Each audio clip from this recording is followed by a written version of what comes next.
नमस्कार, जय जोहर संगवारी हो। आप देख रहे हैं नॉन स्टॉप छत्तीसगढ़। छत्तीसगढ़ में स्वास्थ्य कर्मियों की हड़ताल समाप्त। 26 सूत्री मांगों पर बनी सहमति। 3 दिन का हड़ताल अवधि का मिलेगा वेतन। छत्तीसगढ़ प्रदेश स्वास्थ्य कर्मचारी संघ के बैनर तले आयोजित स्वास्थ्य कर्मियों की 3 दिवसीय हड़ताल समाप्त हो गई है। बुधवार दोपहर हड़ताल खत्म होने से पहले प्रमुख स्वास्थ्य सचिव ने संघ के प्रतिनिधि मंडल को चर्चा के लिए बुलाया था, जिसमें उनकी 26 सूत्री मांगों पर सकारात्मक चर्चा की गई और वेतन विसंगतियों को दूर करने के लिए प्रस्ताव तैयार करने का निर्देश भी दिया गया है। इसके साथ ही 3 दिन के हड़ताल को कार्य दिवस मनाते हुए वेतन भुगतान करने में संबंध में निर्देश दिया गया है।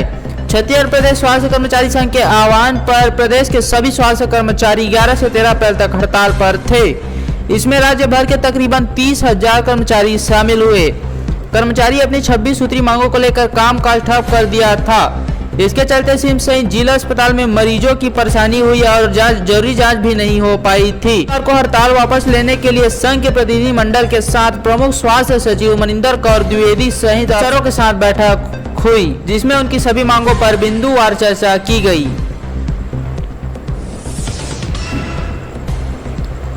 10 से 15 पैसे प्रति यूनिट मांगी हुई बिजली। छत्तीसगढ़ के घरेलू उपभोक्ताओं को अब 100 यूनिट की खपत पर 10 रुपए अधिक देना होगा।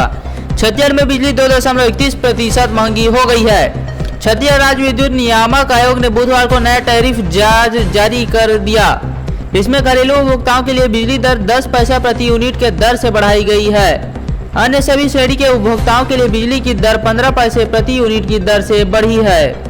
छत्तीसगढ़ राज्य विद्युत नियामक आयोग के अध्यक्ष हेमंत वर्मा ने बताया कि राज्य सरकार के स्वामित्व वाली तीनों बिजली कंपनियों ने टैरिफ बढ़ाने के लिए याचिका लगाई थी। कंपनियों ने 2022-23 के लिए 1004 करोड़ रुपए के राजस्व घाटे की पूर्ति का प्रस्ताव दिया था। आयोग ने अपने परीक्षण के बाद केवल 386 करोड़ रुपए का घाटा स्वीकार किया है।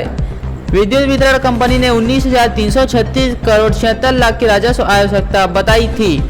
उसको घटाकर केवल 17,115 करोड़ 85 लाख रुपए मान्य किया गया। लागत 6.22 रुपया निर्धारित की है। 2021-22 की प्रचलित दर से औसत बिल 6 रुपये 8 पैसा आता है। यह औसत विद्युत लागत से 14 पैसा कम है। आयोग ने बताया कि पिछली कंपनियों की ओर से प्रस्तावित कुल 104 करोड़ रुपए के घाटे की भरपाई की जाती है। टैरिफ में औसतन 5.39% की वृद्धि करनी पड़ती है। इसे घटाकर 386 करोड़ की मान्य किया गया है। ऐसे में बिजली की दरों में औसतन 2.31% की वृद्धि की गई है। बिजली की नई दर 1 अप्रैल 2022 से प्रभावी हो चुकी है, यानी अप्रैल महीने का बिजली बिल नए टैरिफ के हिसाब से आएगा। बिलासपुर में तेज बारिश, दूसरे जिलों में भी अलर्ट। मौसम विभाग ने जारी की सूचना। कोरबा, जशपुर, सरगुजा समेत कुछ जिलों में आंधी पानी की चेतावनी। छत्तीसगढ़ के मध्य और उत्तरी भाग में मौसम बिगड़ गया है। मौसम विभाग ने बताया कि बिलासपुर, कोरबा, जशपुर, सरगुजा और उनसे लगे जिलों में 1-2 स्थानों पर गरज चमक के साथ मौसम बहुत ज्यादा खराब रहने की संभावना है। रात 8 बजे तक यहाँ गरज चमक के साथ अंधड़ उठने और आकाशीय बिजली गिरने की संभावना बन रही है।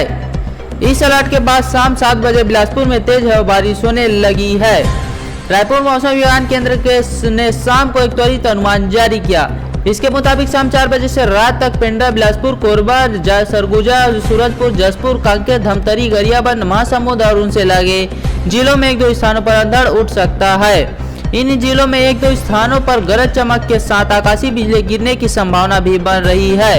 शाम 7 बजे से बिलासपुर जिले के तेज हवा चलने शुरू हुई है। इसके बाद बूंदाबांदी और फिर तेज बौछारें पड़ने लगी। करीब आधे घंटे बाद बारिश बंद हुई।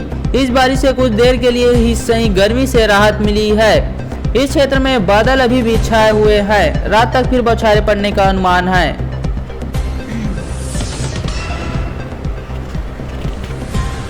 देश की जनजाति कला साहित्य का मेला।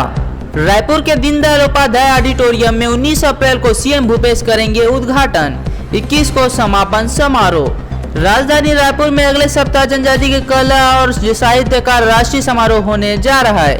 19 अप्रैल को दीनदयाल उपाध्याय ऑडिटोरियम में मुख्यमंत्री भूपेश बघेल ने इस राष्ट्रीय जन साहित्य महोत्सव का उद्घाटन करने वाले हैं। महोत्सव का समापन 21 अप्रैल को होगा। इसमें राज्यपाल अनुसुईया उइके मुख्य अतिथि होंगी। अनुसूचित जाति एवं जनजाति विकास मंत्री डॉक्टर प्रेमसाय सिंह टेकाम ने बुधवार को विभागीय अधिकारियों की बैठक लेकर तैयारियों की समीक्षा की। अधिकारियों ने बताया कि महोत्सव के सांस्कृतिक कार्यक्रम में बस्तर बैंड का प्रदर्शन, बाल कलाकार सहदेव नेताम और जनजातीय नृत्य मुख्य आकर्षक होंगे।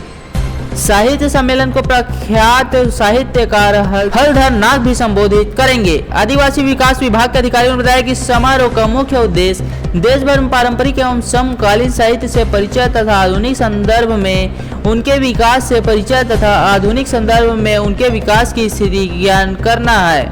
साथ ही छत्तीसगढ़ राज्य में जनजातीय साहित्य के क्षेत्र में कार्य कर रहे शोधार्थियों, साहित्यकारों, रचनाकारों को मंच प्रदान कर जनजातीय साहित्य के संरक्षण एवं संवर्धन के लिए प्रेरित और प्रोत्साहित करना है। यह आयोजन पहले 11 से 13 अप्रैल को होना था, बाद में इसकी तारीख बदलकर 19 से 21 अप्रैल कर दिया गया।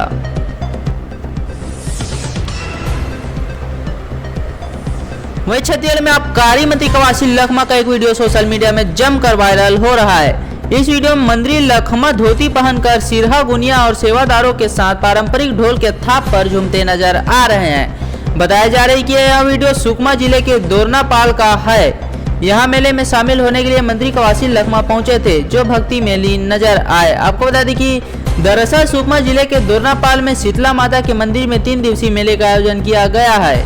इस मेले में शामिल होने मंगलवार को छत्तीसगढ़ के आबकारी मंत्री और कोटा विधायक कवासी लखमा भी पहुंचे थे। यहाँ देवी की पूजा अर्चना के समय वे पारंपरिक वेशभूषा धोती पहने, फिर सीधा गुनिया के साथ उन्होंने देवी की आराधना की। यहाँ ढोल के थाप पर झूमने लगे। मंत्री कवासी लखमा के इस भक्ति भावना को देखने लोगों की भीड़ उमड़ पड़ी। वहीं सुकमा जिले के दोरनापाल में स्थित मां शीतला के मंदिर में कई सालों से 3 दिवसीय मेले का आयोजन किया जा रहा है। इस मेले में आदिवासियों की आस्था जुड़ी हुई है। यही वजह है कि इस मेले में आसपास के 58 गांव के देवी देवता को देव विग्रह लेकर सिरहा गुनिया पहुंचते हैं। मेले के अंतिम दिन क्षेत्र में खुशहाली हो और आदिवासियों पर किसी प्रकार का कोई संकट न आए, इसके लिए विशेष पूजा कर कामना की जाती है। वहीं पीईटी, पीपीएसटी, पीपीटी का टाइम टेबल जारी। 29 मई से 19 जून तक होगी परीक्षा। इस बार नहीं देना होगा कोई भी फीस। आपको बता दें छत्तीसगढ़ के अलग अलग कॉलेजों में एडमिशन के लिए अब एंट्रेंस एग्जाम शुरू होने जा रहे हैं। इसे लेकर व्यावसायिक परीक्षा मंडल ने एक टाइम टेबल भी जारी किया है। फिलहाल व्यावसायिक परीक्षा मंडल की तरफ से यह जानकारी दी गई है कि कितने जिलों में और किस तारीख को यह परीक्षा होगी। स्टूडेंट को अलग अलग परीक्षाओं के हिसाब से उनके आवेदन के अनुरूप प्रवेश पत्र और एग्जाम सेंटर की जानकारी बताई जाएगी। पहली बार राज्य सरकार के फैसले की इस वजह से इन सभी एग्जाम्स में स्टूडेंट्स को किसी भी तरह की फीस नहीं देनी होगी। की तरफ से जारी किए गए आदेश में भी इस बात का स्पष्ट उल्लेख है कि मुख्यमंत्री घोषणा के अनुरूप व्यावसायिक परीक्षा मंडल की इन परीक्षाओं में भी किसी तरह की फीस नहीं देनी होगी। टेक्निकल एजुकेशन से जुड़ी इन परीक्षाओं में बाद में प्रदेश के अलग अलग संस्थानों में स्टूडेंट को रिजल्ट के मुताबिक एडमिशन मिलता है। वहीं व्यावसायिक परीक्षा मंडल की तरफ से जारी किए गए टाइम टेबल में छत्तीसगढ़ के अलग अलग शैक्षणिक संस्थानों में होने वाली 8 तरह की परीक्षाएं हैं, जिसमें लगभग 1 लाख के आसपास विद्यार्थियों के शामिल होने की उम्मीद है। इसमें पीईटी, पीपीएसटी, बीएड, डीएड जैसी परीक्षा में शामिल है। वहीं मुख्यमंत्री भूपेश बघेल ने छत्तीसगढ़ के मूल निवासी अभ्यर्थियों से छत्तीसगढ़ व्यावसायिक परीक्षा मंडल, छत्तीसगढ़ व्यापम और छत्तीसगढ़ लोक सेवा आयोग सीजीपीएससी द्वारा आयोजित की जाने वाली प्रवेश और भर्ती परीक्षाओं के लिए शुल्क नहीं लिए जाने की बात कही थी। मुख्यमंत्री की घोषणा पर भी अमल शुरू हो गया है।